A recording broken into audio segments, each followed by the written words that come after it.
Schizophrenia? Schizophrenia is one of the world's top 10 causes of long-term disability, so it affects many people globally and those that care about them. I ask you to consider how you would feel if either you or your family were diagnosed with schizophrenia and what the implications of that might be. You would want some form of understanding and effective intervention to relieve suffering and preserve hope for your future. So what exactly is this condition? It's something that has been puzzling humans for centuries. The condition was originally referred to as madness, craziness, and insanity. There was great difficulty in understanding what was going on, and therefore a struggle to know what to do about it or how to intervene or help. These terms were replaced in the middle of the 19th century by the term psychosis, from the Greek word meaning abnormal condition of the soul. Psychosis was characterised by two main symptoms: hallucinations, which are experiences of seeing and hearing things that are not shared by others, and delusions, unusual beliefs and bizarre thoughts. In the beginning of the 20th century, a Swiss psychiatrist, Baboulene, came up with the concept of schizophrenia from the Greek word meaning split mind. It included symptoms of psychosis in addition to disorganised speech, a lack of emotion and functioning. At this point, it was thought that the origins of schizophrenia were biological, and that over time, with the advancement of science, biological markers would be found in the brain and in the genes. The way that people expressed themselves was referred to as word salad, and further evidence of some type of brain disease. This biological hypothesis and concept of schizophrenia engendered fear in people, and a eugenic attitude at the time saw people segregated into hospitals and asylums to prevent the spreading of this disease via their bad genes. There were clues, though, even then, that there must be more to this hypothesis that focused on a disease model. When there was a typhoid outbreak, which meant that people from outside could not enter the psychiatric hospital Baboulene was running, desperate measures were needed to maintain services. So what did he do? He had to nominate patients from inside the hospital to take care of the other patients. And these patients with schizophrenia seemed to become well enough to do this. So what type of disease is this? The beginning of the second half of the century saw the introduction of medication to alleviate and manage symptoms of schizophrenia. Additionally, mental health clinicians, psychiatrists and psychologists started focusing on the psychosocial aspects of this condition. R.D. Laing, a Scottish psychiatrist working in the 60s, started making sense of the formerly referred to word salad and noticed a richness of meaning in what was contained by what people were saying. So, for example, claims of being an alien were related to feelings of alienation and a lack of belonging. Feelings of worthlessness were defended against, with ideas about affiliations with royalty. This understanding informed new ideas about the therapeutic intervention and the importance of attaining meaning from what was being expressed, so that the person would be able to move forward from the emotional pain that was located in their personal history. Julian Leff, social psychiatrist in the 70s, noticed the effect of family dynamics and communication on an individual and the increased risk of schizophrenia in families with either high or low expressed emotion. This led to family-based interventions to help reduce the distress of the individual. I went to his retirement conference in the 90s called Schizophrenia, Not Just Biological.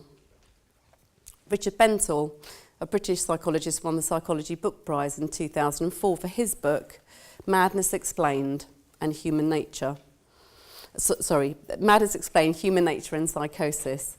He examined all the evidence to date and concluded that actually symptoms of psychosis are on a continua of human experience, and that it's something that we are all vulnerable to, given enough stress or trauma. Furthermore, he argued that there is not in fact a separation between sanity and insanity. Consider for just a minute the film Castaway with Tom Hanks. He's the only survivor of a plane crash isolated on a desert island. In desperation, he decorates an old volleyball with a face. Has he gone mad?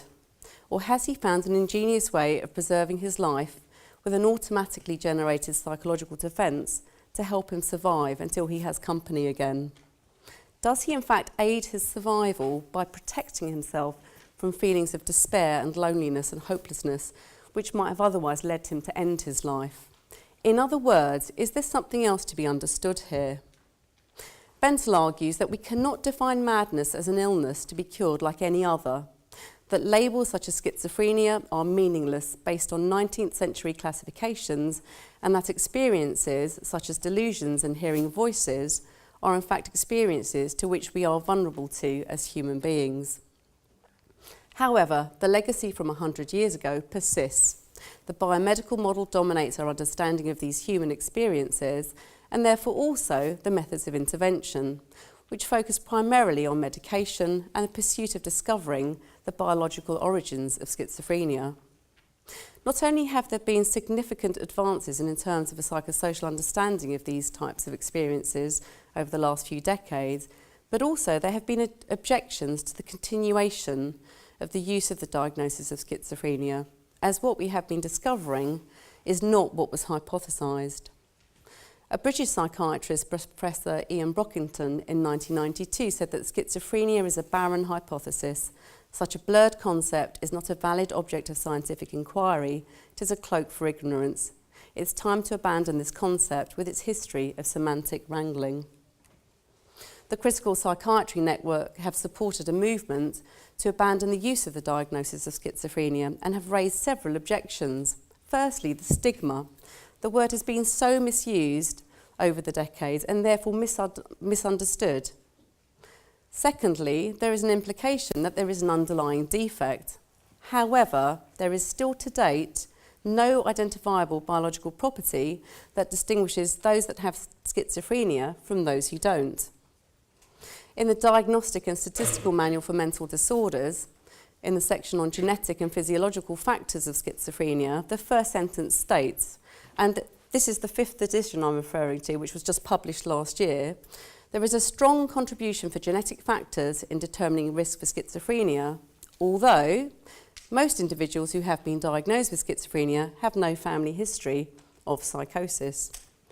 A diagnosis of schizophrenia is given to someone who has had symptoms of psychosis for more than 6 months. However, this diagnosis doesn't help predict the outcomes for the individual, so treatment guidelines are also difficult to work out. Last year I went to an early intervention psychosis conference, and the psychiatrist was talking about guidelines for starting people on medication. And I asked the question, what are the guidelines for taking people off the medication once their symptoms have gone and they're feeling better? And he said, because we don't know who's going to relapse and who isn't, there's an unofficial guideline that we just try and keep people taking the antipsychotics for as long as possible. This label of schizophrenia may actually be a barrier to recovery in itself and therefore harmful, since it adversely affects hope for the future by indicating unpredictability about the individual's psychological health in their future.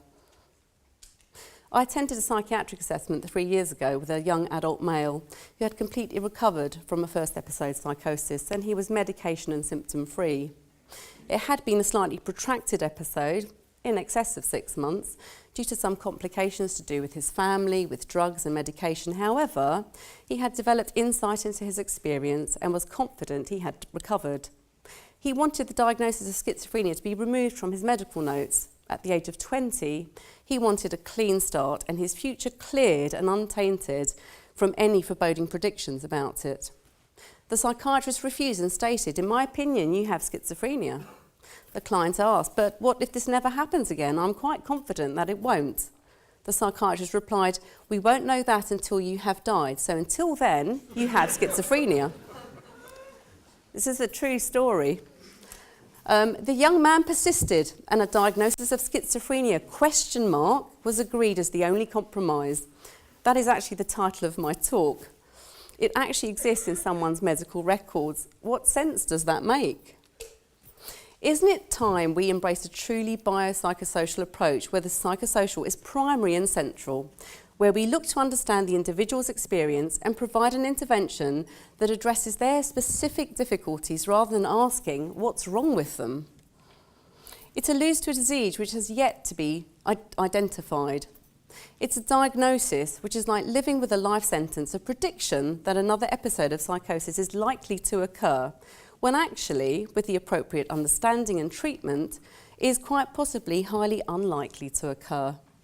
This has been demonstrated in an area in Finland with the open dialogue approach, where repeated episodes of psychosis are not occurring, and therefore the diagnosis of schizophrenia has virtually been eradicated. Similarly, the Soteria Network is an organisation that also looks to promote an alternative emphasis to traditional psychiatric approaches and prioritise the psychosocial aspect of this human experience, and to good effect. In an area in Holland, the first Soteria house has done so well, there are now 2 of them. But these are small pockets of change, and it's not enough. It's time for a major shift in how we view psychosis and therefore provide intervention, with the psychosocial being central to our understanding, whilst appreciating that the biological and neurodevelopmental factors have an influence to the degree of distress experience. We are, after all, minds in bodies. In terms of the future for schizophrenia, I think it's time we also re-evaluated what Brockington referred to as the barren hypothesis, this concept of a disease named schizophrenia. Instead, we need to update our understanding with the new information that has been emerging since the 1960s. It's time to start focusing on what we do know now, that people are vulnerable to an episode of psychosis given enough stress or trauma, and that central to that experience is their personal history. This experience can be understood, and therefore steps can be taken to alleviate their suffering. Helping people to access their own resources and awareness to both recover from and maintain psychological health without the label of schizophrenia, which brings with it negative associations from 100 years ago, when understanding was so limited. And if you want to know what someone sounds like who has been given a diagnosis of schizophrenia and what helped achieve a full recovery from the experience of a psychosis, check out Eleanor Longden in another TED Talk. Thank you for listening.